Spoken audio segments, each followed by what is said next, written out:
The courtroom was silent, except for the rhythmic ticking of the old wooden clock above the state seal. Judge Elena Marquez sat poised behind the bench, her gavel like a loaded weapon resting near her hand. The defendant, a woman in her early 30s with defiant eyes and a trembling jaw, stood accused of obstruction and assaulting a police officer.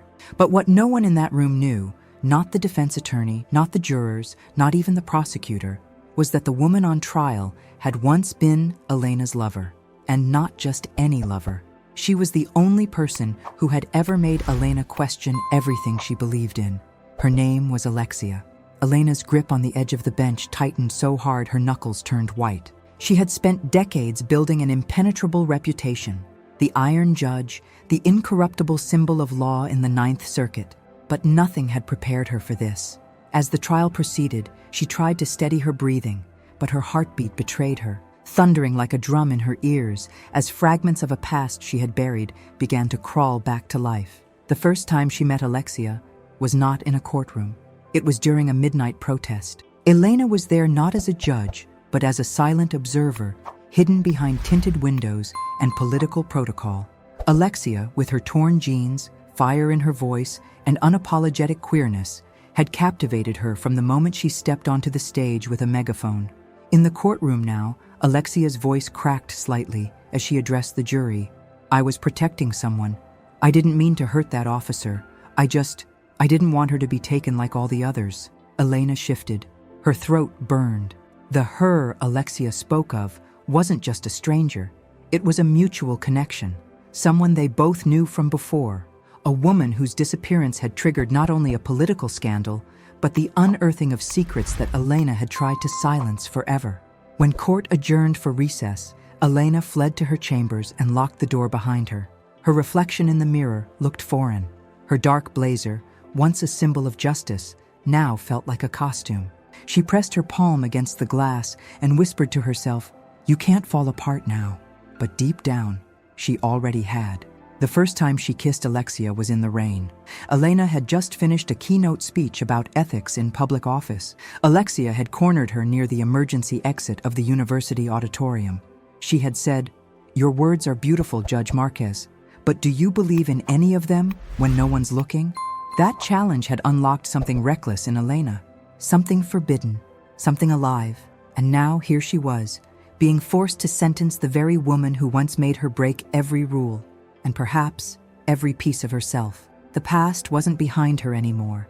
It had walked into her courtroom wearing handcuffs and staring her in the soul. Back at home, Elena sat on the cold kitchen floor long after the sun had set, a glass of untouched wine beside her. The silence inside the apartment screamed louder than any courtroom. Memories came in flashes. Alexia's laugh in the middle of the night, their hands brushing across stacks of books, the smell of patchouli oil on her neck, the sound of jazz bleeding softly from the old radio they used to slow dance in front of.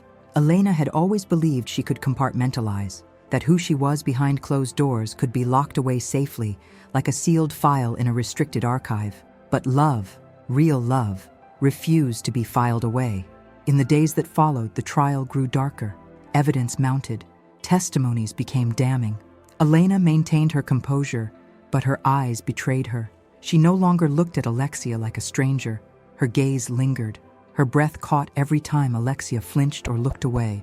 No one had noticed, yet, but the truth was metastasizing like a cancer, and Elena could feel it threatening to devour her entire life. Her clerk, a sharp young woman named Naomi, knocked on the chamber door one afternoon. "Judge Marquez, are you okay?" Elena didn't look up from the file she wasn't reading. "Fine," she lied. Naomi lingered. "That defendant? She looks familiar. Do you know her from somewhere?" Elena's pulse froze. For the first time in her career, she lied under oath, even if silently. "No," she replied. "She's just another case." But Alexia was never just another anything. She was the exception to every rule Elena had ever written. And now, she was a ticking bomb in the heart of Elena's sacred institution. On the fourth day of trial, a piece of evidence surfaced that threatened to unravel everything. A handwritten letter from Elena to Alexia, dated 7 years ago, never sent, but intercepted from Alexia's belongings when she was arrested. The letter had been tucked in the back of a poetry book they once shared. It read, You were the only law I ever wanted to break. The courtroom was evacuated due to a suspicious envelope left behind, a distraction that halted proceedings for several hours. But in those hours, rumors started to spread. Court reporters whispered. Prosecutors raised eyebrows. Naomi looked at Elena differently now. The air around her was thick with implication. And right before the cameras came back on, Alexia looked up at Elena with a gaze that didn't beg for mercy, but for truth. Elena, torn between the law she swore to uphold and the love she swore to forget, felt the edge of her own gavel like a guillotine hanging over both their necks. If this story has gripped your heart even a little, pause for a moment. Ask yourself, how far would you go for the one person who truly saw you? If you're still with us, don't forget to subscribe to this channel and comment below. Love should never be a crime. Your support makes these stories possible. Let's keep going. The courtroom was no longer a sanctuary of justice. It had become a battlefield of truths and betrayals. Whispers turned into speculation, and speculation turned into suspicion. The media had caught wind of the letter.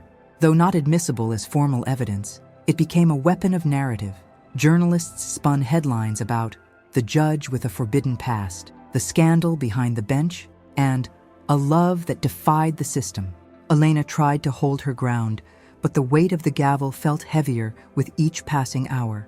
Every time she spoke, she could feel her voice tightening, not out of fear, but out of desperation.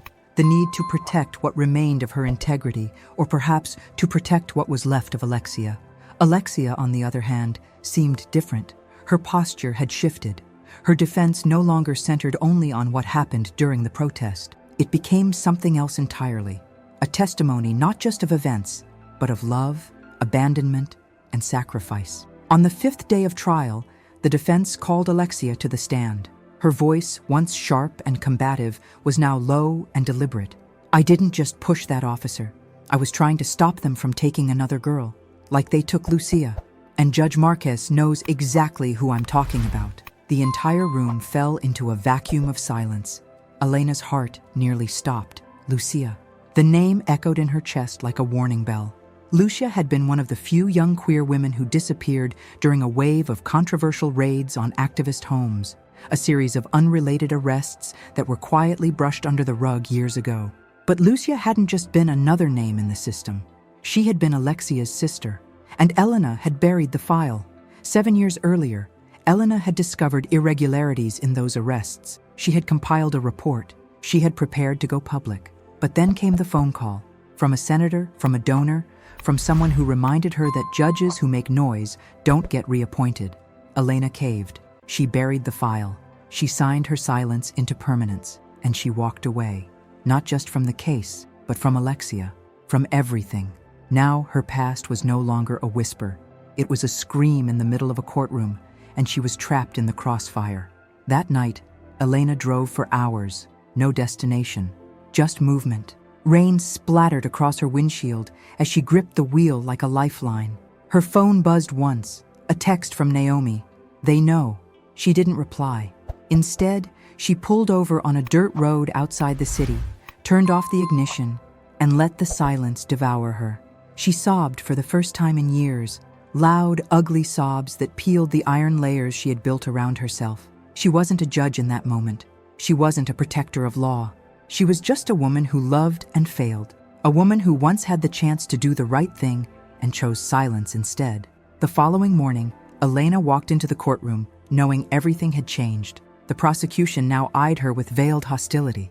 A motion was filed requesting her recusal due to potential conflict of interest. She had every reason to step down.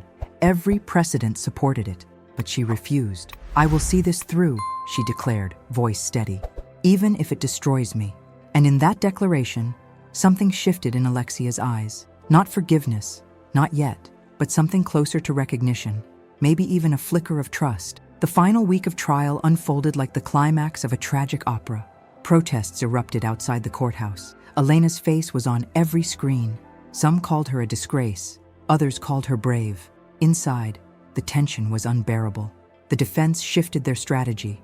Alexia no longer denied pushing the officer. She admitted to it, but justified it through the context of systemic abuse, failed protection, and personal loss. Her lawyer, A composed older woman named Iris built a case not just on legality, but on morality. Elena Marquez had the chance to protect Lucia, Iris said in her closing argument. She didn't, but we all failed. Society failed. The system failed. And now we punish the few who still dare to fight back? Elena sat motionless as the words sliced through the air like knives. When the jury left to deliberate, Elena retreated to her chambers. Naomi followed. "Why didn't you ever tell me?" she asked, softly. Elena didn't answer right away. She walked to her bookshelf, pulled out the same poetry book where the letter had once been hidden, and opened it to a random page. "I was afraid," she finally said. "Afraid that if anyone knew who I really was, they wouldn't respect me, that my entire career would be seen as weakness." Naomi stepped closer. "You're wrong. You've never been stronger than you are right now." The verdict came the next morning. Not guilty of assault, guilty of resisting arrest, a misdemeanor. Elena read the sentence aloud. 30 days probation, community service, no jail time. She looked up after reading it, locking eyes with Alexia. Neither of them smiled, but something passed between them, heavier than relief, deeper than absolution. It was the weight of truth and the wound it left behind. Later that day, Elena submitted her resignation letter, not because she was forced to, but because she chose to. Weeks passed, then months. The story faded from the media. A new scandal replaced the old. But for those who had witnessed what happened, who had seen a judge break under the weight of love, guilt, and justice, the memory lingered like a bruise that never fully healed. Elena moved away from the city. She bought a small house in the countryside, near a lake, far from courtrooms and headlines. Some nights, she sat on the porch, rereading old letters she never sent. Others, she simply stared at the water, wondering if silence was ever the right choice. One rainy afternoon, as the clouds rolled low and the earth smelled like thunder, a knock came at her door. She opened it slowly. Alexia stood there, soaked, silent, holding a worn copy of the same poetry book. "I don't know what this is," she said, her voice raw. "I don't know what it can be, but I'm tired of being angry." Elena stepped aside. Let her in. And in the warmth of that quiet house, two women who once stood on opposite sides of a broken system sat across from each other, no longer judge and defendant, but simply Elena and Alexia, human, flawed, healing. Their story didn't end in absolution. It didn't end in certainty. It ended in something real, something unfinished. And that's why it mattered. If this story touched you, leave a comment. Love doesn't hide. Your interaction is what keeps these narratives alive. Until the next story.